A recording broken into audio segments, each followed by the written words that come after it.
On ne peut le nier. Il y a des moments où la vie semble nous vaincre, où les émotions deviennent un feu dans l'âme et où nous semblons perdre le contrôle. Il existe un moyen de nous empêcher de devenir une personne complètement dénuée d'émotions. Certaines personnes comprennent à tort que le stoïcisme est une question d'indifférence, mais en réalité ce n'est pas le cas. Nous ne devons pas devenir indifférents, mais plutôt apprendre à utiliser nos émotions à bon escient. Imaginez pouvoir contrôler et utiliser vos émotions comme un outil puissant pour atteindre vos objectifs et vivre une vie plus heureuse.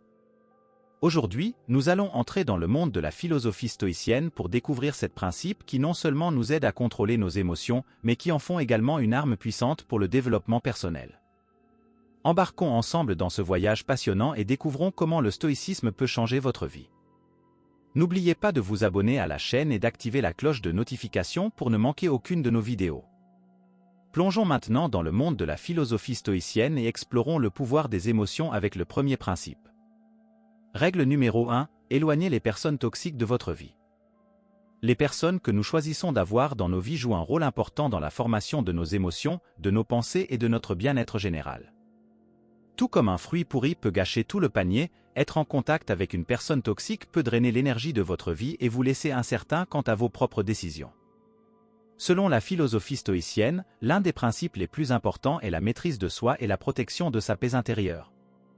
Vous devez comprendre que nous ne pouvons pas contrôler le comportement des autres, mais que nous avons le droit de choisir nos relations. Un célèbre philosophe a dit un jour, « Nous avons 2 oreilles et une langue, ce qui nous permet d'entendre plus et de parler moins. » Cela nous rappelle d'être attentifs aux personnes avec qui nous nous lions d'amitié et d'écouter notre intuition. Les individus toxiques peuvent se manifester de plusieurs manières, depuis les plaignants et pessimistes constants jusqu'à ceux qui créent fréquemment des conflits ou ont une attitude négative envers la vie. Ils peuvent diminuer votre motivation, perturber votre état d'esprit et même entraver votre progression sur la voie du développement personnel. Imaginez être dans une situation où quelqu'un se plaint constamment de tout et parle fréquemment en mal des autres.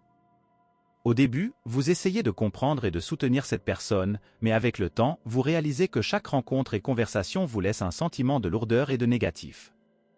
Après mûre réflexion, vous décidez de réduire les contacts avec cette personne. Vous choisissez de ne pas vous engager dans des conversations négatives et de passer du temps avec d'autres amis qui apportent une énergie positive. Le stoïcisme met l'accent sur une vie vertueuse et pleine de sens, où préserver la paix intérieure et se concentrer sur ce qui est important est une priorité absolue. Cela signifie que nous devons parfois prendre des décisions difficiles, comme mettre fin à nos relations avec des personnes qui ne contribuent pas positivement à nos vies. Il ne s'agit pas d'entretenir de l'hostilité, mais de reconnaître que, pour le bien de notre esprit et de notre esprit, certaines relations peuvent devoir être rompues ou éloignées. L'élimination de ces personnes vous aidera non seulement à rester optimiste et motivé, mais facilitera également votre croissance personnelle. Vous disposerez de plus d'espace et d'énergie pour vous concentrer sur vos objectifs et améliorer vos relations avec les personnes qui vous soutiennent et vous inspirent. Il ne s'agit pas d'un acte d'égoïsme, mais d'une étape importante sur le chemin de l'autonomie et de la liberté spirituelle.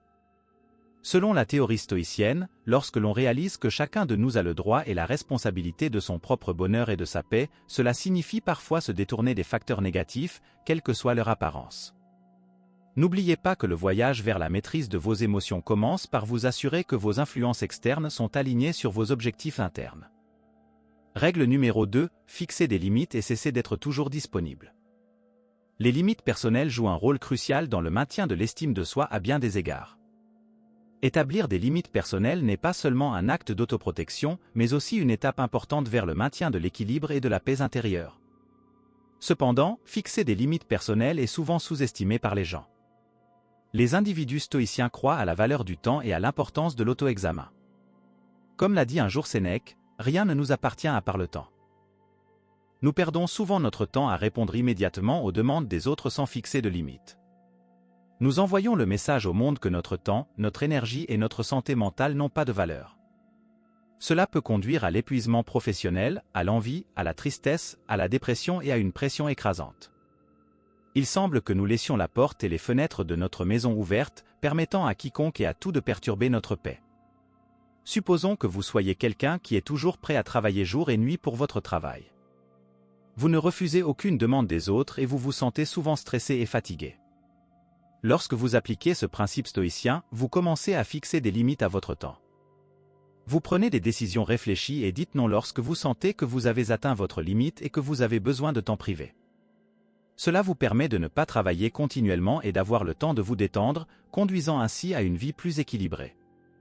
Par conséquent, fixer des limites nous aide à reconnaître et à respecter nos propres besoins et limites. Lorsque nous prenons le temps de réfléchir et d'écouter nos besoins intérieurs, nous apprenons à réagir aux situations avec sagesse et attention, plutôt que de réagir de manière impulsive ou émotionnelle. Cela nous aide non seulement à mieux contrôler nos émotions, mais nous rend également plus responsables dans toutes nos relations. N'oubliez pas que fixer des limites ne signifie pas que vous devenez égoïste ou insensible envers les autres, mais plutôt que vous interagissez avec le monde de manière saine et durable, en veillant à ne pas vous épuiser émotionnellement et mentalement. Règle numéro 3, n'aimez trop personne. L'amour, une belle émotion, est le lieu où nous nous connectons à la vie heureuse et pleine de sens que nous avons toujours voulu.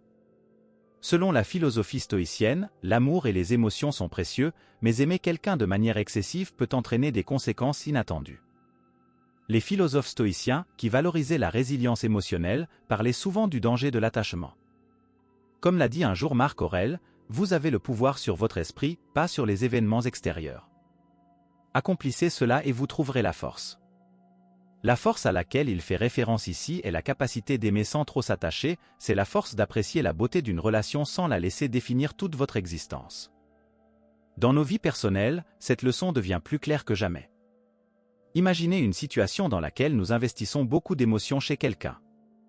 Cela devient une arme à double tranchant, car nous pouvons devenir trop dépendants et prêts à trop sacrifier pour eux.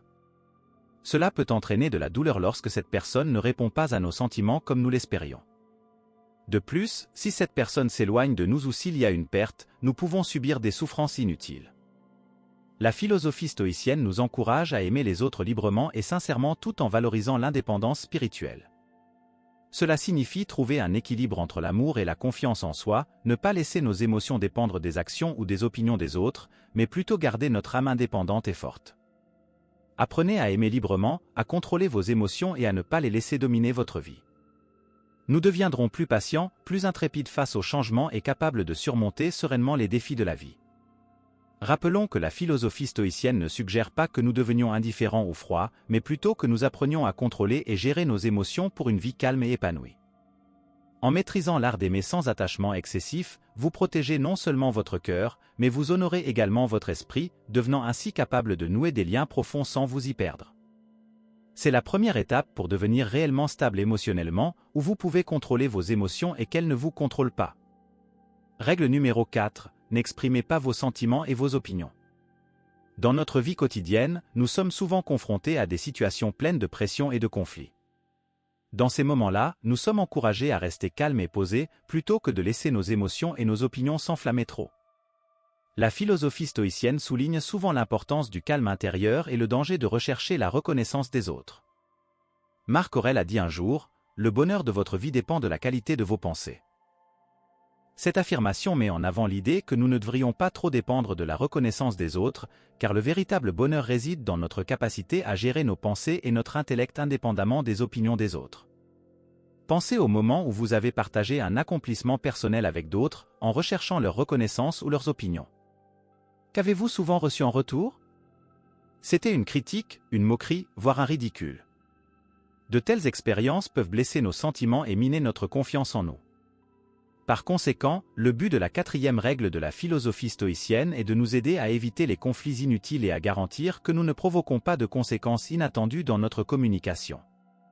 Au lieu de réagir de manière impulsive lorsque nous sommes agités par nos émotions et nos opinions, cette règle nous encourage d'abord à écouter et à comprendre les autres. Non seulement cela crée un environnement de communication positif, mais cela nous aide également à apprendre à contrôler nos émotions plutôt que de les laisser surgir naturellement et de manière incontrôlable. Nous pouvons les gérer pour nous assurer qu'ils ne dominent pas nos décisions et ne conduisent pas à des actions ou des expériences indésirables. Cependant, cette perspective ne suggère pas que nous devrions supprimer complètement nos émotions et nos opinions, mais plutôt que nous devrions trouver des moyens de les exprimer de manière réfléchie et avec tact, en veillant à ce qu'elles ne provoquent pas de conflits ou ne deviennent incontrôlables. Cette compétence est non seulement bénéfique pour maintenir la stabilité dans nos relations avec les autres, mais également utile dans notre vie de tous les jours. Cela nous aide à faire preuve de patience et à faire des choix judicieux dans diverses situations, du travail à la famille en passant par la vie sociale. Règle numéro 5. Ne vous inquiétez pas pour tout le monde et devenez moins empathique. La compassion, la capacité de comprendre et de partager les émotions des autres, est souvent considérée comme l'une des qualités morales les plus nobles de l'être humain. Dans un monde plein d'histoires déchirantes et stimulantes venant des autres, nous pouvons facilement devenir autoritaires dans nos émotions si nous nous inquiétons trop pour tout le monde. Épicure, le célèbre philosophe stoïcien, a dit un jour « Ce qui compte, ce n'est pas ce qui vous arrive, mais la façon dont vous y réagissez ». Cette compréhension est particulièrement vraie lorsqu'il s'agit de compassion. Nous sommes souvent confrontés à des situations difficiles avec les émotions des autres. La façon dont nous faisons preuve de compassion dans ces situations peut avoir un impact sur notre façon de vivre et apporter des changements dans leur vie. Au lieu d'être dominés par les émotions et les situations qui nous entourent, la philosophie stoïcienne nous encourage à apprendre à contrôler nos réactions. La compassion ne signifie pas que nous devons tout supporter ou assumer les responsabilités de chacun. Cela signifie plutôt que nous devons faire la distinction entre ce que nous pouvons contrôler et ce que nous ne pouvons pas contrôler. Cette règle nous encourage à ne pas nous mettre dans des situations où nous nous sentons obligés d'aider chacun et de partager toutes ses difficultés. Au lieu de cela, nous devons pratiquer le partage et la bienveillance avec sagesse. Cela signifie que vous devez vous concentrer sur l'aide à ceux qui ont vraiment besoin de votre soutien et qui ont le potentiel de changer positivement leur vie. Si vous êtes un employé de bureau et que vous avez un collègue qui a des difficultés au travail, vous voulez lui faire preuve de compassion et le soutenir. Cependant, vous savez aussi que vous avez travaillé dur toute la journée et que vous vous sentez fatigué. Dans ce cas, vous pouvez appliquer le principe de sélection compassionnelle. Il s'agit de choisir quand investir ses émotions et quand maintenir une distance émotionnelle saine. En faisant cela, vous vous protégez des fluctuations émotionnelles inutiles et vous garantissez que lorsque vous décidez de vous en soucier, cela est authentique, ciblé et percutant. Au lieu de continuer à travailler toute la journée et de partager toute la pression avec votre collègue, vous pouvez choisir de le contacter de manière proactive et de le soutenir au bon moment après le travail. Cela aide à protéger votre esprit et votre énergie pour continuer à travailler efficacement et à fournir des soins ciblés et utiles lorsque votre collègue a besoin de soutien. Lorsque nous nous soucions trop des autres, nous pouvons perdre le focus sur nous-mêmes et sur nos objectifs. Cela peut entraîner de la fatigue et un déséquilibre dans la vie. Au lieu de devenir trop empathique et de perdre votre indépendance, vous pouvez prendre soin de vous et maintenir un esprit stoïque de contrôle et de raison. En appliquant la règle numéro 5, nous pouvons aborder la compassion avec vision et en nous concentrant sur des actions significatives et positives. Cela nous aide non seulement à garder le contrôle de notre esprit et de nos émotions, mais crée également les conditions d'interaction positive et de soutien aux autres. Ce qui vous arrive n'est pas important, mais la façon dont vous y réagissez est ce qui compte vraiment. Dans la philosophie stoïcienne, la compassion ne consiste pas seulement à ressentir, mais aussi à agir avec compréhension et contrôle. Règle numéro 6, prenez soin de vous et soyez vrai. La règle numéro 6 de la philosophie stoïcienne nous enseigne l'importance de prendre soin de nous-mêmes et d'être honnêtes sur ce dont nous avons besoin et ce que nous voulons dans la vie. C'est comme lorsque nous sommes dans un avion et qu'en cas d'urgence, nous mettons d'abord le masque à oxygène sur nous-mêmes avant d'aider les autres. En effet, nous devons nous assurer que nous allons bien et que nous sommes forts afin de pouvoir aider les autres plus tard. Alors, que signifie se donner la priorité? Cela signifie comprendre que notre santé et notre bonheur sont très importants. C'est comme prendre soin d'un jardin, si nous ne prenons pas soin des plantes et ne les arrosons pas, elles ne pousseront pas belles et saines. De même, si nous ne prenons pas soin de nous-mêmes, nous ne pourrons pas aider les autres de la meilleure façon possible. Être honnête avec vous-même est un autre élément important de cette règle. Cela signifie être honnête sur ce que nous voulons et ce dont nous avons besoin. Par exemple, si nous sommes fatigués et avons besoin de nous reposer, il est important d'être honnête à ce sujet et de ne pas nous encombrer de travail supplémentaire. Être honnête avec soi-même signifie également reconnaître quand quelque chose ne va pas dans notre vie et prendre des mesures pour s'améliorer. Fixer des limites est une façon de mettre cette règle en pratique. Cela signifie dire « non » quand nous en avons besoin, même si d'autres personnes veulent que nous fassions quelque chose. Par exemple, si nous sommes très occupés par le travail et que quelqu'un nous demande de faire quelque chose de plus, il est important de fixer une limite et de ne pas nous surcharger davantage. Cela nous aide à maintenir un équilibre sain entre travail, repos et loisirs. La recherche de l'auto-amélioration est un autre aspect de cette règle. Cela signifie toujours chercher des moyens de devenir meilleur, qu'il s'agisse d'apprendre quelque chose de nouveau, de mettre en pratique une compétence ou de travailler sur nos faiblesses. C'est comme un jeu où nous essayons toujours d'améliorer nos performances. Règle numéro 7, accepter la diversité et rechercher de nouveaux défis. La règle numéro 7 de la philosophie stoïcienne nous enseigne une leçon très importante sur la façon de relever les défis de la vie. Elle nous dit qu'au lieu d'avoir peur des défis, nous devrions les accepter et les considérer comme des opportunités de grandir et de devenir plus forts. Imaginez que vous jouez dans un parc et que vous voyez un grand toboggan. Vous pourriez avoir peur de grimper dessus parce qu'il est grand et effrayant. Mais si vous affrontez cette peur et descendez le toboggan, vous réaliserez que c'est une expérience passionnante et amusante. De même, les défis de la vie peuvent sembler intimidants, mais lorsque nous les affrontons, nous découvrons que nous sommes capables de les surmonter et d'en tirer des leçons. Accepter les difficultés ne signifie pas abandonner ou abandonner. Cela signifie trouver des moyens d'y faire face avec courage et résilience. C'est comme quand tu apprends à faire du vélo et que tu tombes plusieurs fois. Au lieu d'abandonner, vous vous levez, vous dépoussiérez et réessayez jusqu'à réussir. C'est accepter la difficulté et trouver la force de la surmonter. Parfois, les défis peuvent ressembler à de grandes montagnes que nous devons gravir. Il peut s'agir de problèmes à l'école, de difficultés avec les amis ou encore de problèmes de santé au sein de la famille. Mais au lieu de nous sentir vaincus par ces défis, nous pouvons choisir de les considérer comme des opportunités de croissance et de maturité. Par exemple, si vous avez des difficultés à l'école, vous pouvez en profiter pour étudier davantage et améliorer vos notes. Si vous rencontrez des problèmes avec vos amis, vous pouvez en profiter pour apprendre à résoudre les conflits et à mieux communiquer. Et s'il y a des problèmes de santé dans la famille, vous pouvez en profiter pour faire preuve d'empathie et de soutien envers les autres. La philosophie stoïcienne nous enseigne que la vie est pleine de défis, mais que nous pouvons trouver force et croissance en les affrontant de front. Au lieu de nous laisser abattre par les défis, nous pouvons les utiliser comme des opportunités pour devenir des personnes plus fortes, plus sages et plus résilientes. Nous avons atteint la fin de cette incroyable vidéo sur les 7 règles de la philosophie stoïcienne pour une vie plus équilibrée et épanouissante sur le plan émotionnel.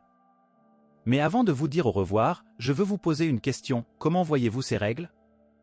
Éliminer les personnes toxiques de votre vie, établir des limites personnelles, ne pas trop aimer quelqu'un, contrôler vos impulsions émotionnelles, ne pas vous soucier de tout le monde, vous donner la priorité et accepter l'adversité sont des concepts puissants, n'est-ce pas ?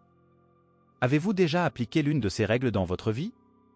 Si oui, quel impact cela a-t-il eu sur vos relations personnelles et sur votre propre parcours de découverte de soi ?